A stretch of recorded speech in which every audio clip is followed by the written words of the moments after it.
Think Progress tracked Santorum throughout the months of his campaigning through Iowa's 99 counties, and they compiled a list of his top 10 most outrageous claims. Here they are.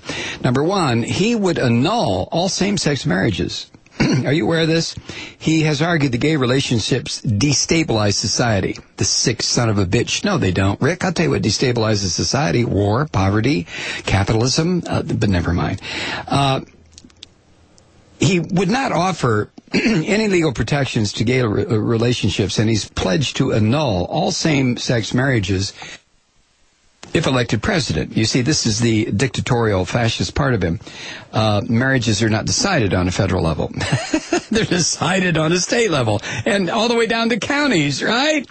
But he is going to annul all same-sex marriages if elected president. He's really fixated on this, and I think the reason is something inside Rick that desperately wants to be let out. That's all I can think of. During his 99 county tour of Iowa, he frequently compared same-sex relationships to inanimate objects like trees, basketballs, beer, paper towels. Even tried to blame the economic crisis on gay folk. He tried to explain back in August that religious people have a constitutional right to discriminate against gay people. He said that. He said, quote, "We have a right, the Constitution of religious liberty. But now the courts have created a super right that's above a right that's actually in the Constitution, and that's of sexual liberty. And I think that's a wrong, destructive element." What? What the hell is he talking about? Like most people fixated on somebody else's crotch, this man is out of his goddamn mind. Rick, stick to hetero porn, okay? And let gay folk alone. Or I guess you watch hetero porn. I don't know, maybe you don't. Number 2, he's for income inequality. He's for income inequality. Santorum said during an event in Pella, Iowa in December, quote, "I think some people should make more money than other people because some people work harder and have better ideas and take more risk, and they should be rewarded for it. I have no problem with income inequality." You kind of missed the point, you half-wit. You really do. Oh, well. 3, contraception. Contraception is a, quote, license to do things, end quote. Santorum has pledged to repeal all federal funding for contraception and allow the states to outlaw birth control. He insisted that, quote, "it's a license to do things in a sexual realm that is counter to how things are supposed to be. I'm supposed to be on top and keep your mouth away from, my man parts." All right, I added that last, but he did say it's a license to do things in a sexual realm that is counter to how things are supposed to be. Oh, my God. Number 4, gay soldiers cause problems for people living in close quarters. During an appearance on Fox News on a Sunday in October, Santorum defended his support for Don't Ask, Don't Tell by arguing that gay soldiers would disrupt the military because, quote, "they're in close quarters. They live with people. They obviously shower with people." Do you get that? He also suggested that, quote, "there are people who were gay and lived the gay lifestyle and aren't anymore." The gay lifestyle. Is that like the evangelical Christian right-wing heterosexual screwed up necrophiliac lifestyle? Rick? Oh, well. Number 6, we don't need food stamps because obesity rates are too high. I'm just going to leave that one alone. Number 7, abortion exceptions to protect women's health are, quote, phony. Phony. There is no such thing as an abortion to protect the life and health of the mother. It doesn't exist to Rick Santorum. Number 8, health reform will kill my child. Santorum, who claims that so-called Obamacare motivated him to run for president, told reporters in April that his daughter Bella, who was born with a genetic abnormality, wouldn't survive in a country with, quote, socialized medicine, end quote. He said, "Children like my Bella are not given the treatment that other children are given," end quote. Maybe not by you. What do you see your daughter Bella's birth as, Rick? A curse from God? Is that how you see it? Of course you do. It's a burden laid on you by your master, the Lord.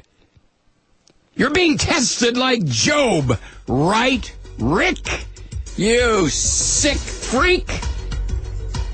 When we come back, I'm going to tell you about Rick Santorum and his wife's abortion. Number 9, uninsured Americans should spend less of their money on cell phone bills. Yeah, okay. Answering a question about uninsured people, Santorum explained that health care, like a car, is a luxury resource. Health care is a luxury that is rationed by society. And he recalled the story of a woman who said she was spending $200 a month on life-saving prescriptions. Santorum told her to stop complaining and instead lower her cable and cell phone bills. Wouldn't you like to just get this guy and really have a chat with him?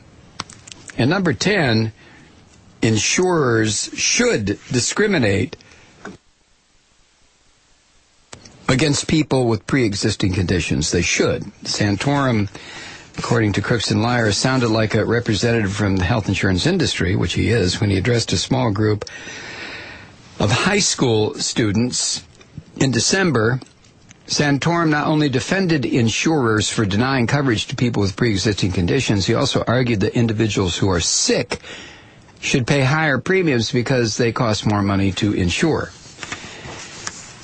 Isn't this this sanctimonious son of a bitch who stands up there and surrounds himself with his 37 children and his ever faithful wife and talks about how he's another one that said God told him to run. How many of these people, God is really screwing up. God told Cain to run. God told Perry to run. God told Michelle Bachman to run.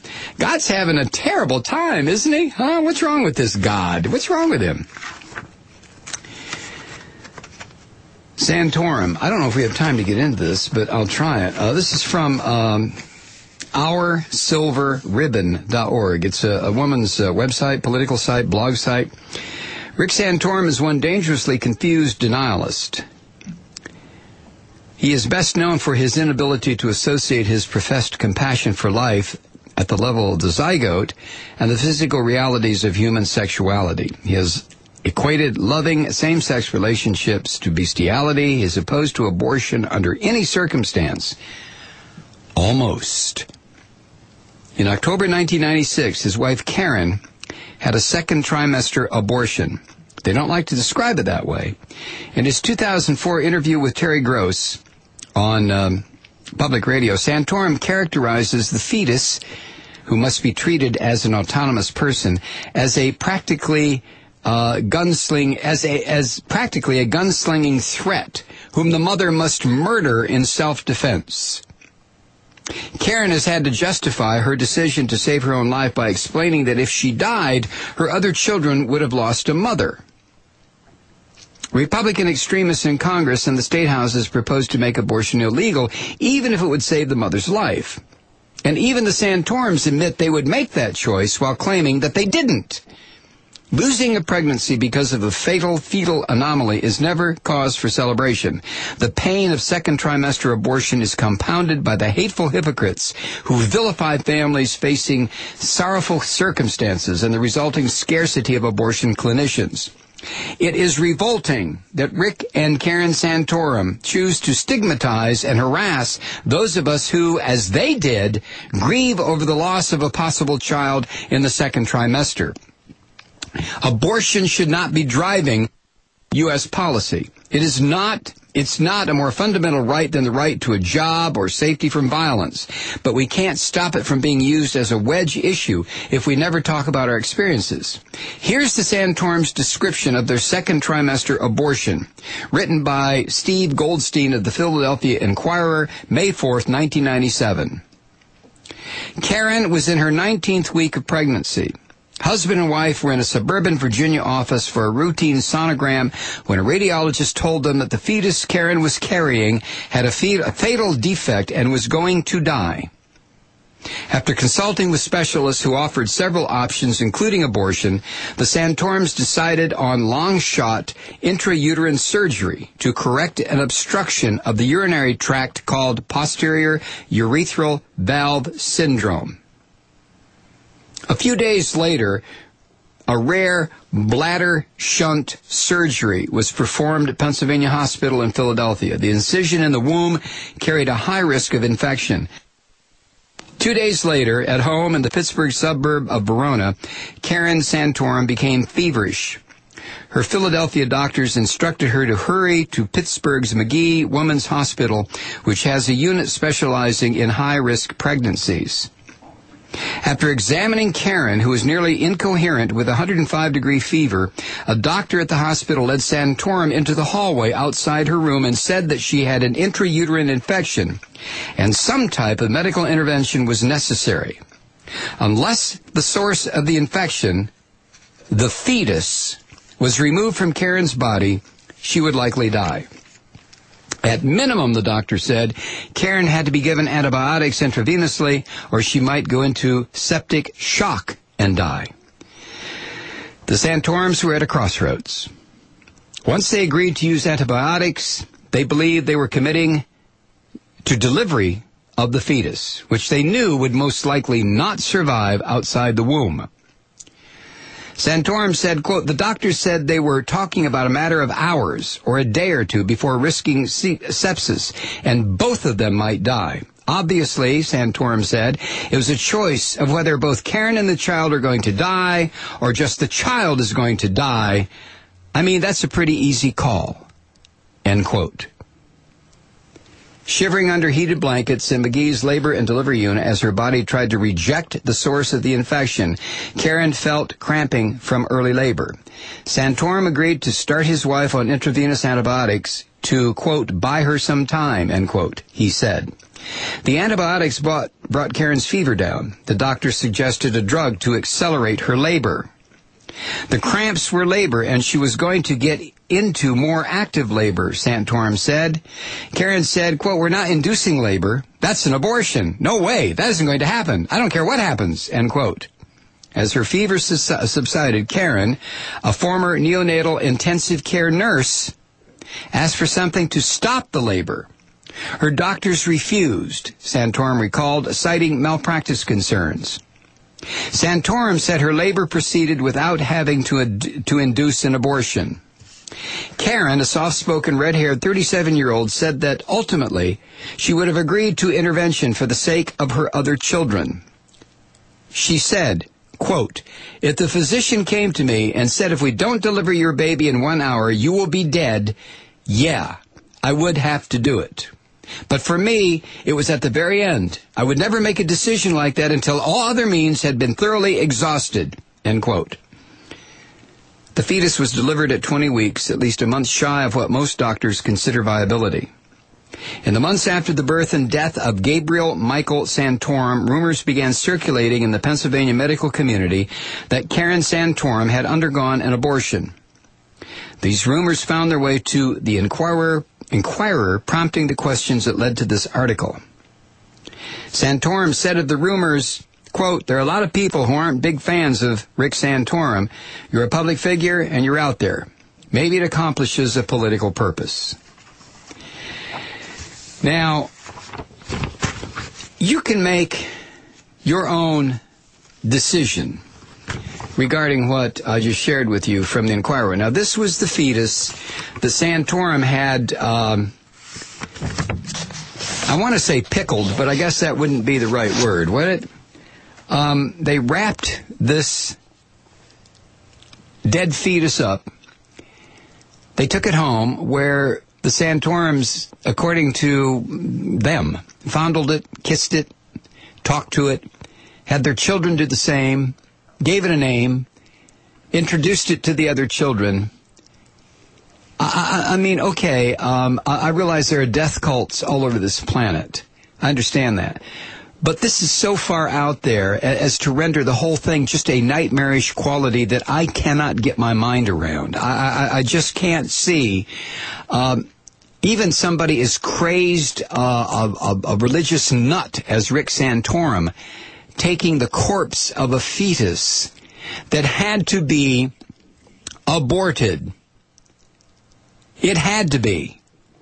They could have stopped the labor. They decided not to. Spontaneous abortion. Call it whatever you want. But as Karen Santorum said, if it had come down to a choice, which it did, between her and the baby, as they called it, dying, or her surviving and the fetus dying, because of her other children, there was no contest. She knew what choice she would make. But isn't that all that every single woman is making?